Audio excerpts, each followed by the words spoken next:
Pues ja s'està acabant. Per a finalitzar, ho farem a les valencianes de l'Horta. Tu saps el que explica el llibre?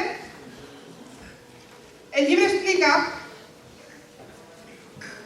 conta que Catarroja avui en dia no és el que era, sinó que la seva extensió pel que és el camí real comptava amb 1 quilòmetre més de població, que s'endinsava dins del que avui en dia coneguem per Albal, conegut com la Florida de Catarroja, on els habitants d'allí eren catarrotxins. En el llibre en qüestió es relata les diverses barrancades que hi van haver. Com s'emportaren les barraques del poble, mare? Del tio Meravella. Te'n recordes del tio Meravella? Hi havia un col·loqui que estava molt xulo. El vaig a llegir.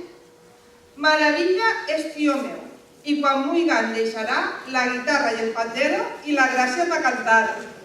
Te'n recordes del tio, mare?